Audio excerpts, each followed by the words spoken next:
We've just finished Charlie Kirk's memorial service. I've never experienced anything like that. I doubt I ever will again. I'm here with CJ Pearson. CJ, what did you take away from today? I think my takeaway today is that we are not just witnessing a funeral here, but we're witnessing a revival. And I got to say that this is such a beautiful thing to see. But when J.D. Vance said that it is time for us to put on the armor of God and to get back to work, that resonated with me. And I think it resonated with the tens of thousands of people who packed into this arena. Actually, not just arena, a stadium. This was Taylor Swift numbers that came out here for Charlie Kirk, but came out here for his message of loving your God, loving your country, loving your family. That assassin tried to end this movement with a bullet, but instead what he did is he let it to grow in a way in which we've never seen before, and I don't think we ever could have predicted.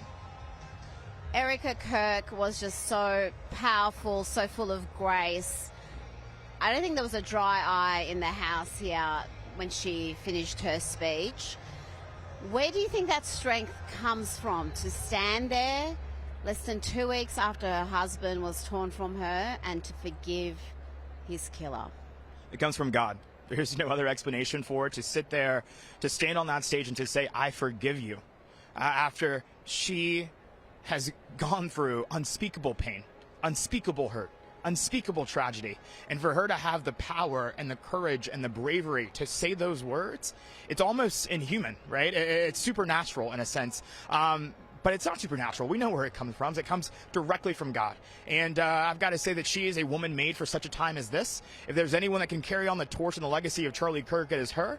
And, as a 23-year-old young man who's single, oftentimes I would talk to Charlie and say, CJ, when are you getting married? And I wasn't in a rush. But when I think about the type of woman that I one day hope to marry, it's one that can stand there with such resolute strength in the face of adversity and keep going and keep fighting. And that's exactly what Rita Kirk is doing.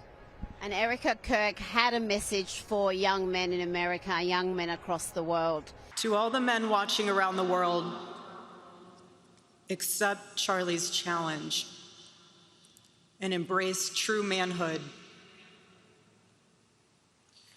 Be strong and courageous for your families. Love your wives and lead them. Love your children and protect them. Be the spiritual head of your home.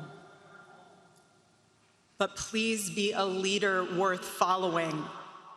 Tell me about that message. It's one that Charlie not only preached, but he lived it. He wanted his friends to live it. What did that mean to him? It was a call to action. It was a call to action for us to reject the narrative that comes from the left, that we should be demonized for wanting to be protectors, wanting to be providers, wanting to be the men and the role and play the role of men that God calls us to play. And so I take it again as a call to action. I think it's time for us to all get to work. It's time for us to dig deeper, to fight harder, and to leave it all out on the field for Charlie and for his legacy. And when she spoke about embracing real manhood, what does that mean to you? I think exactly what she said. She took the words out of my mouth. Not treating women as our servants, but as our partners, being one flesh, and to realize that we are all in this together. We are all fighting for a more perfect union, a better America that serves us better and truer. And again, it was a call to action to be who God calls us to be. And if more of us reflected that promise, reflected that call to action, the world would be a better place. Now, the service from start to finish was so spiritual. Charlie's faith was the central point throughout. It was about family, it was about freedom, country, but at the foremost, it was about faith.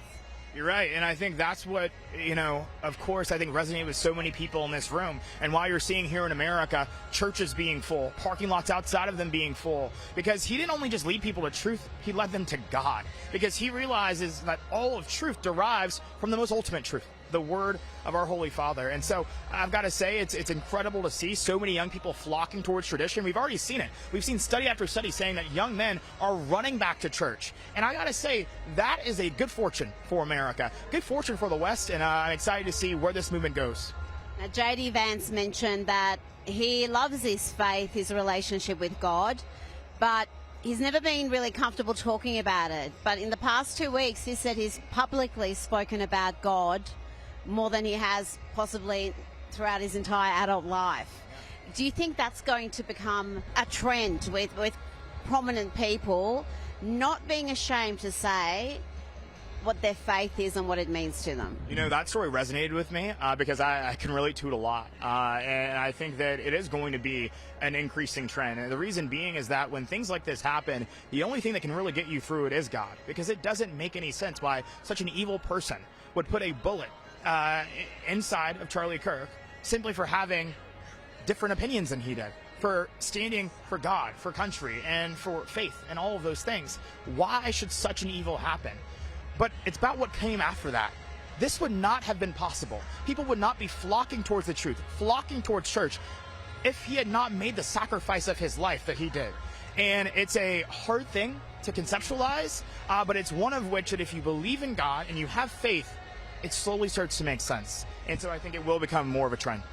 Now, Charlie was called a joyful warrior. He always had a smile on his face. He never lost his temper. He was always kind. And today we saw some footage we haven't seen before of his final minutes, final hour, when he went into that university, and he was so happy, so full of life, and so full of positivity. It really was so heartbreaking to see that and then to know what followed. It was absolutely devastating. And every single day, he laced up his boots and he went out there on the battlefield of ideas and fought for everything that he believed in.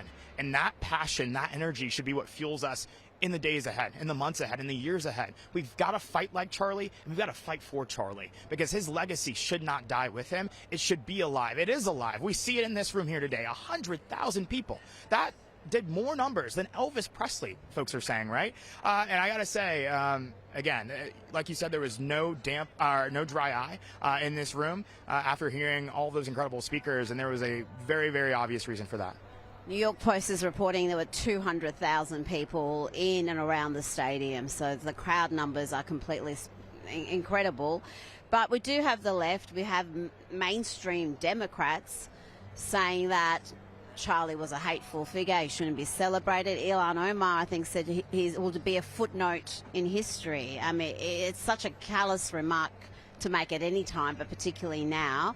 What's your response to her and others like her? I think it's disgusting, but I think when Maya Angelou said, when someone shows you who they are, believe them the first time, and I think the left has shown us exactly who they are. You know, when their heroes die, what do conservatives do? We pray for them. When our heroes die, what do? They dance on their graves, and it's a sick, sick thing that I think that we can only do is pray for healing for them.